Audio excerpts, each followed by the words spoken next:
ಈ ಮೊದಲಿಗೆ 2ನೇ ಬಾರಿ ಪೌತಿ ಆಂದೋಲನವನ್ನ ನಾವೀಗ ತಾಯ್ಲೂರು ನಾಡ ಕಚೇರಿಯಲ್ಲೇನೆ ಇಲ್ಲಿ ಸಾಂಕೇತಿಕವಾಗಿ ನಾವು ಪ್ರಾರಂಭ ಮಾಡ್ತಾ ಇದೀವಿ.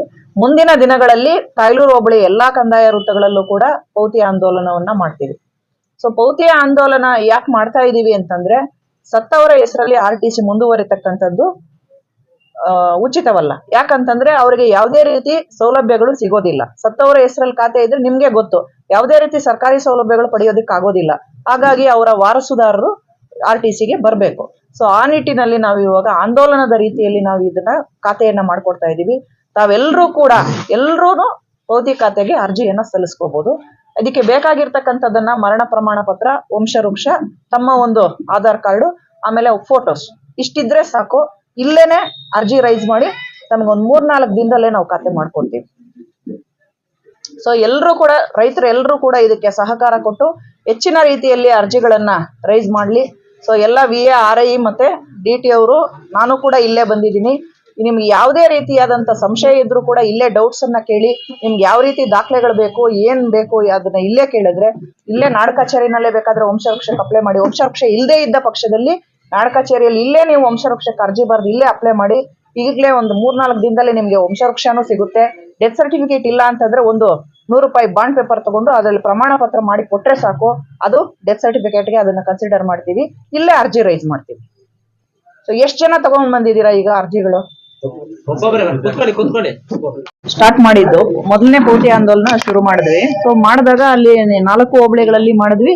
ನಿರೀಕ್ಷಿತ ಮಟ್ಟದ ಅರ್ಜಿಗಳು ಬಂದಿಲ್ಲ ನಮ್ಗೆ.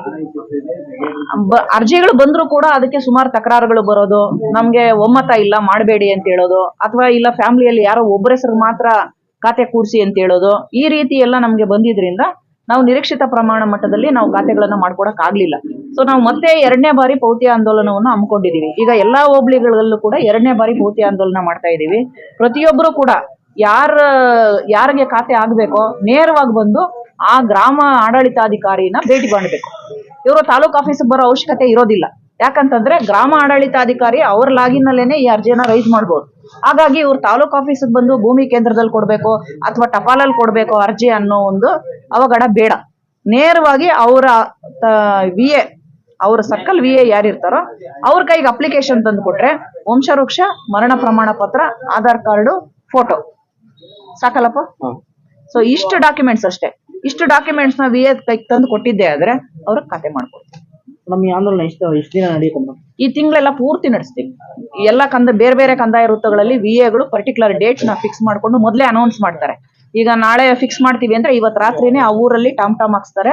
ಸೊ ನಾಳೆ ಬೆಳಿಗ್ಗೆ ಅವರು ಅರ್ಜಿಗಳು ರೆಡಿ ಮಾಡ್ಕೊಂಡು ಬಂದು ಡಾಕ್ಯುಮೆಂಟ್ಸ್ ಏನ್ ರೆಡಿ 1-2 ದಿನ ಟೈಮ್ ಕೊಡ್ತೀವಿ. ಇಲ್ಲ ನೋಡ್ತೀವಿ ನಾವು, ಇನ್ನೂ ಏನಾದ್ರು ಡಾಕ್ಯುಮೆಂಟ್ಸ್ ಕೊಡ್ತಾರೆ ಅವರು ಅನ್ನೋಂಗಿದ್ರೆ ಅರ್ಜಿ ತಗೊಂಡ್ಬಿಡ್ತೀವಿ. ಡಾಕ್ಯುಮೆಂಟ್ಸ್ ಕೊಡೋದಕ್ಕೂ ಕೂಡ ಅವ್ರಿಗೊಂದು 4-5 ದಿನ ಟೈಮು ಕೊಡ್ತೀವಿ. ಆಮೇಲೆ ಕೂಡ ಅವ್ರು ಡಾಕ್ಯುಮೆಂಟ್ಸ್ ತಗೊಂಡ್ಬಂದು ಮಾಡಿಸ್ಕೋಬಹುದು. ಈ ಆಂದೋಲನದಲ್ಲಿ ಖಾತೆ ಬದಲಾವಣೆ ಮಾಡ್ಕೊಳ್ಳುವಾಗ ರೈತರು ಏನಾದ್ರು ಫೀಸ್ ಕಟ್ಟಬೇಕಾಗುತ್ತೆ? ಅದ್ರ ಬಗ್ಗೆ ಒಂದು ಗೊಂದಲ ಇದೆ? ಇಲ್ಲ, ಅವಶ್ಯಕತೆ ಇಲ್ಲ. ಇದು ಉಚಿತವಾಗಿ ಮಾಡ್ಕೊಡ್ತಕ್ಕಂಥದ್ದು. ಯಾಕಂದ್ರೆ ತಾಲೂಕಿನಾದ್ಯಂತ ಬಹಳಷ್ಟು ಸಮಸ್ಯೆಗಳಿದ್ರು ಕೂಡ ಈ ತರ ಪ್ರತಿ ವರ್ಷ ಕೂಡ ಪಾವತಿ ಆಂದೋಲನ ಕಾರ್ಯಕ್ರಮಗಳು ನಡೀತಾನೆ ಇದೆ. ಆದ್ರೂ ತಾಲೂಕು ಆಡಳಿತ ಕಚೇರಿ ಸುತ್ತಾಡೋದು ರೈತರು ಬಿಡ್ತಾ ಇಲ್ಲ. ಇದು ಮನೆ ಯಾಕೆ ಬಿಡ್ತಾ ಇಲ್ಲ ಅಂತಂದ್ರೆ, ಅವರು ಒಮ್ಮತದಿಂದ ಜಂಟಿ ಮಾಡ್ಕೊಳ್ಳೋದಕ್ಕೆ ಒಪ್ಕೊಳ್ಳೋದಿಲ್ಲ. ಸಪರೇಟ್ ಬೇಕು ಅಂತ ಕೇಳ್ತಾರೆ. ಈಗ ಫಾರ್ ಎಕ್ಸಾಂಪಲ್ ತಂದೆ ತಾಯಿ ಮಕ್ಕಳು ಇರ್ತಾರೆ. ತಂದೆ ತೀರೋಗಿರ್ತಾರೆ, ತಾಯಿ ಹೆಸರಿಗೆ ಮಾಡ್ತೀವಿ ಅಂತಂದ್ರೆ ಮಕ್ಕಳು ಒಪ್ಪಿಗೆ ಕೊಡೋದಿಲ್ಲ. ನನ್ನ ತಾಯಿ ಹೆಸರಿಗೆ ಬೇಡ, ನನ್ನ ಹೆಸರಿಗೆ ಮಾಡಿ ಅಂತ ಯಾರೋ ದೊಡ್ಡ ಮಗ ಹೇಳೋದು. ಇಲ್ಲ ಮಕ್ಕಳು ಒಬ್ರು ಬೆಂಗಳೂರಲ್ಲಿ ಇರ್ತಾರೆ, ಇನ್ನೊಬ್ರು ಮುಳಬಾಗ್ಲಲ್ಲಿ ಇರ್ತಾರೆ. ಬೆಂಗಳೂರಲ್ಲಿ ಇರೋರು ಅವ್ರು ನನಗೆ ಒಮ್ಮತ ಇಲ್ಲ ಮಾಡಬೇಡಿ ಖಾತೆ ಅಂತ ತಕರಾರು ಕೊಡ್ತಾರೆ.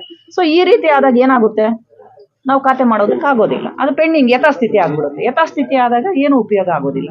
ಸತ್ತವರ ಹೆಸರಲ್ಲೇ ಖಾತೆ ಇದ್ದಾಗ ಯಾವುದೇ ಸರ್ಕಾರಿ ಸೌಲಭ್ಯಗಳು ಕೂಡ ಸಿಗೋದಿಲ್ಲ. ಇವ್ರು ರೈತರಲ್ಲೇ ಅದು ಮನವರಿಕೆ ಆಗ್ಬೇಕು. ನಾವ್ ಇವಾಗ ಹೇಳ್ತಾ ಇದೀವಿ, ಏನು ಮೊದಲು ನೀವು ಖಾತೆ ಮಾಡ್ಕೊಳ್ಳಿ, ಜಂಟಿನೇ ಇರ್ಲಿ, ತೊಂದರೆ ಇಲ್ಲ, ಜಂಟಿ ಮಾಡ್ಕೊಂಡು ಆಮೇಲೆ ನೆಕ್ಸ್ಟ್ ಪಾರ್ಟಿಷನ್ ಮಾಡ್ಕೋಬಹುದಲ್ಲ ಅವರು. ಬಹಳಷ್ಟು ರೈತರದ್ದು ಸಮಸ್ಯೆ ಏನಾಗ್ತದೆ, 3ನೇ ತರಮಾನ 4ನೇ ತರಮಾನಲ್ಲಿ ಇದ್ರೂ ಕೂಡ ವಿಭಾಗಗಳಾಗ್ತಲ್ಲ, ಖಾತೆ ಮಾಡ್ಕೊಳ್ತಲ್ಲ, ನಮ್ಮ ಬರೀ ತಕರಾರು ನಡೀತದೆ. ಅಂತವ್ರಿಗೆ ವಿಶೇಷವಾಗಿ ಏನ್ ಸಲಹೆ ನೀಡೋದು? ನಾನು ಹೇಳೋದು ಏನಂದ್ರೆ, ತಕರಾರುಗಳು ಕೊಡೋದು ಕಮ್ಮಿ ಆಗ್ಬೇಕು. ಅವರಲ್ಲೇ ಮನವರಿಕೆ ಆಗ್ಬೇಕು. ಫಸ್ಟ್ ಈಗ ನೇರವಾಗಿ ಮಾಡ್ಕೊಳ್ಳಿ. ತಂದೆ ಹೆಸರಲ್ಲಿ, ತಂದೆ ಸತ್ತೋಗಿರ್ತಾರೆ, ಸೊ ಅವ್ರ ತಾಯಿ ಹೆಸರು ಮಾಡ್ಕೊಳ್ಳಿ. ಇಲ್ಲ ಅಥವಾ ಅವ್ರು ಎಲ್ಲರೂ ಸೇರಿ ಒಂದು ಜಂಟಿ ಇಟ್ಕೊಳ್ಳಿ. ಆ ನಂತರ ಪಾರ್ಟಿಷನ್ ಮಾಡ್ಕೊಂಡು ಬೇಕಾದ್ರೆ ವಿಭಾಗಗಳು ಮಾಡ್ಕೋಬಹುದು. ಬಟ್ ಯಾರು ಒಮ್ಮತಕ್ಕೆ ಬರ್ದಿರಾ ನಮ್ಮ ತಂದೆ ಹೆಸರಲ್ಲೇ ಮುಂದುವರಿಲಿ, ಇಲ್ಲ ನಮ್ಮ ತಾಯಿ ಹೆಸರಲ್ಲೇ ಇರ್ಲಿ, ಯಾರಿಗೂ ಮಾಡೋದು ಬೇಡ ಅಂತ ಅನ್ನೋದು ತಪ್ಪು ಅದು, ತಪ್ಪು ಕಲ್ಪನೆ. ನೋಡೋಣ, ನಾವೀಗ ತಿಂಗಳೆಲ್ಲ ಪೂರ್ತಿನೂ ಬೇರೆ ಬೇರೆ ಕಡೆ, ಈಗ ನಾವು ನೆಕ್ಸ್ಟ್ ನಿನ್ನೆ ಆವಣಿ ಹೋಬಳಿಯಲ್ಲಿ ಮಾಡಿದ್ವಿ, ಮೊನ್ನೆ ಬೈರ್ಕೂರು ಹೋಬಳಿಯಲ್ಲಿ ಮಾಡಿದ್ವಿ. ಈಗ ಇದೇ ರೀತಿ ಎಲ್ಲ ಹೋಬಳಿ ಜನನೆಲ್ಲ ಸೇರಿಸಿ ಸಾಕಷ್ಟು ಅರಿವು ಮೂಡಿಸ್ತಾ ಇದೀವಿ, ಅವರೆಲ್ಲ ಅರಿವು ಮೂಡಿಸ್ತಾ ಇದೀವಿ. ಮುಂದಿನ ದಿನಗಳಲ್ಲೂ ಕೂಡ ಕಂದಾಯ ವೃತ್ತಗಳಲ್ಲಿ ಮಾಡ್ತೀವಿ. ಈಗ ಹೋಬಳಿ ಹೆಡ್ ಕ್ವಾರ್ಟರ್ ಮಾಡಿದೀವಿ. ಸೊ ನೆಕ್ಸ್ಟ್ ನಾಳೆಯಿಂದಾನೇ ಈಗ ಕಂದಾಯ ವೃತ್ತಗಳಲ್ಲಿ ಮಾಡ್ತೀವಿ. ಅಲ್ಲೂ ಕೂಡ ಜನರನ್ನು ಸೇರಿಸಿ ಈ ರೀತಿ ಅವೇರ್ನೆಸ್ ಉಂಟು ಮಾಡ್ತೀವಿ. ಮೋಸ್ಟ್ಲಿ ಅವ್ರ ಮನಸ್ಸು ಬದಲಾಗಿ ಖಾತೆ ಮಾಡ್ಕೋಬಹುದು ಅನ್ನೋ ಭರವಸೆ ಇದೆ ನಮಗೆ. ಇವತ್ತಿನ ಕಾರ್ಯಕ್ರಮದಲ್ಲಿ ಎಷ್ಟು ಅರ್ಜಿಗಳು ಬಂದಿದೆ? 63 ಅರ್ಜಿಗಳು ಬಂದಿದೆ. ಆವಣಿ ಬೈರ್ಕೂರ್ಗೆ ಕಂಪೇರ್ ಮಾಡಿದ್ರೆ ತಾಯ್ಲೂರು ಹೋಬಳಿಯಲ್ಲಿ ಹೆಚ್ಚು ಅರ್ಜಿಗಳು ಬಂದಿದೆ. 63 ಅರ್ಜಿ ಸ್ವೀಕೃತ ಆಗಿದೆ. ಮೋಸ್ಟ್ಲಿ ಇನ್ನೂ 4 ಗಂಟೆವರೆಗೂ ಕೊಡ್ಬೋದು. ಇಲ್ಲೇ ಇರ್ತೀವಿ ನಾವು, ಹೋಗೋದಿಲ್ಲ. 4 ಗಂಟೆವರೆಗೂ ಕೂಡ ಬರೀ ಮೋಸ್ಟ್ಲಿ 100 ಅರ್ಜಿಗಳು ಬರ್ಬೋದು. ನಮ್ಮ ಮುಂದೆ ಇನ್ನು ಯಾವ ಹೋಬಳಿಯಲ್ಲಿ ನಡೆಯುತ್ತೆ? ದಿನಕ್ಕೆ ನಿಗದಿ ಆಗಿದೆ. ನಾಳೆ ಇದ್ರಲ್ಲಿ ನಡೆಯುತ್ತೆ, ಆವಣಿ ಹೋಬಳಿನಲ್ಲಿ. ಇದು ಕಾಶಿಪುರ ಮತ್ತೆ ನಾಳೆ ಇವತ್ತು ಮುಡಿನೂರಲ್ಲೂ ನಡೀತಾ ಇದೆ. ಅಲ್ಲಿ ನಾನು ಚಾಲನೆ ಕೊಟ್ಟಿದ್ದೀನಿ ಆಲ್ರೆಡಿ, ದುಕ್ಸಂದ್ರ ಹೋಬಳಿಯಲ್ಲಿ ನಿನ್ನೆ. ಇವತ್ತು ಮುಡಿನೂರಲ್ಲೂ ನಡೀತಾ ಇದೆ. ನಾಳೆ ಕಾಶಿಪುರ ಸರ್ಕಲ್ ಅಲ್ಲಿ ನಡೆಯುತ್ತೆ. ನಾಳಿದ್ದು ದೇವರಾಯ ಸಮುದ್ರ ಸರ್ಕಲ್. ಬೇಕಾದ್ರೆ ನಾನು ನಿಮ್ಗೆ ಅದನ್ನೆಲ್ಲ ಶೇರ್ ಮಾಡ್ತೀನಿ, ಪ್ರತಿದಿನ ಎಲ್ಲೆಲ್ಲಿ ನಡೀತಾ ಇದೆ ಅಂತ. ನಿಮ್ ತಾತನ್ಗೆ ಎಷ್ಟು ಜನ ಮಕ್ಕಳು? 6 ಜನ. 6 ಜನದ ಹೆಸರಲ್ಲಿ ಜಂಟಿ ಇಟ್ಕೊಳ್ಳಿ. ಫಸ್ಟ್ ಈ ಕೆಲಸ ಮಾಡಿ. ಜಂಟಿ ಇಟ್ಕೊಂಡಿದ್ದಾದ್ಮೇಲೆ ನೀವು ಡಿವೈಡ್ ಮಾಡ್ಕೊಂಡು ಬೇಕಾದ್ರೆ ನಾನು ಕೋರ್ಟ್ಗೆ ಹಾಕೊಳ್ಳಿ, ನಾನು ಬೇಕಾದ್ರೆ ಮಾಡಿಸ್ಕೊಡ್ತೀನಿ. ನೀವು ಯಾಕಂದ್ರೆ ಈ ತರ ಈ ಖಾತೆಗಳು ಯಾಕೆ ಆಗ್ತಾ ಇಲ್ಲ ಗೊತ್ತಾ? ನಿಮ್ಮಲ್ಲಿ ಒಮ್ಮತ ಬರ್ತಾ ಇಲ್ಲ. ಜಂಟಿ ಇಡ್ತೀವಿ ಅನ್ನೋಷ್ಟೊತ್ತಿಗೆ ಬೇಡ, ನಾನು ಒಬ್ಬನೇ ಹೆಸರು ಮಾಡ್ಬಿಡಿ, ಈ ರೀತಿ ಎಲ್ಲ ನೀವು ಒತ್ತಡಗಳಾಗ್ತೀರಾ. ಹಂಗಾಗಿ ನಿಮ್ದು ಆಗೋದಿಲ್ಲ ಕೆಲಸಗಳು. ನೀವು ಅರ್ಥ ಮಾಡ್ಕೊಳ್ಳಿ. ಫಸ್ಟ್ ನೀವು ಜಂಟಿ ಇಟ್ಕೊಳ್ಳಿ 6 ಜನಕ್ಕೆ. ನಂತರ ಪಾರ್ಟಿಷನ್ ಮಾಡ್ಕೊಂಡು ಸಪ್ರೇಟ್ ಮಾಡ್ಕೋಬೋದಲ್ಲ. ನೀವೇನು ಹೇಳ್ತೀರಾ? ಜಂಟಿ ಬೇಡ, ನಮಗೆ ಸಪ್ರೇಟ್ ಮಾಡ್ಬಿಡಿ ಅಂತೀರಾ. ಇದು ಆಗೋದಿಲ್ಲ. ಅರ್ಥ ಆಯ್ತಾ ನಿಮ್ಗೆ? ಸಪ್ರೇಟ್ ಮಾಡೋಕ್ಕೆ ಕಾನೂನಲ್ಲೂ ಕೂಡ ಅವಕಾಶ ಇಲ್ಲ.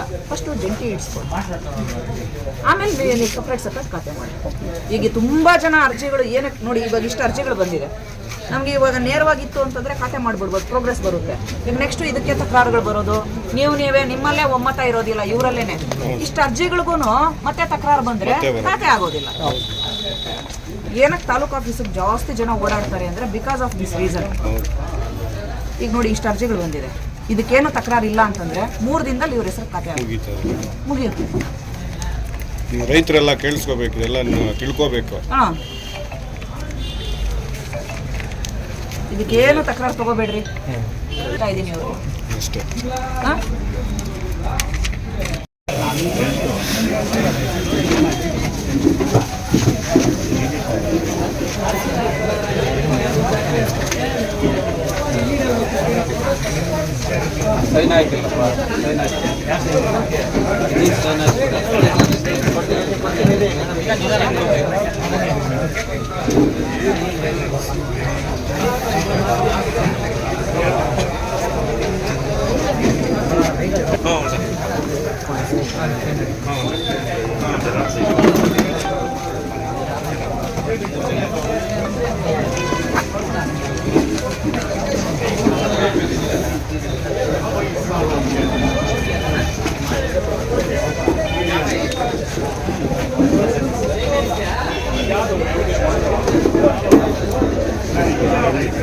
ಇದೆ ಮಾಳದಲ್ಲಿ ಜಾಸ್ತಿ ನೀವು ಹಾಲು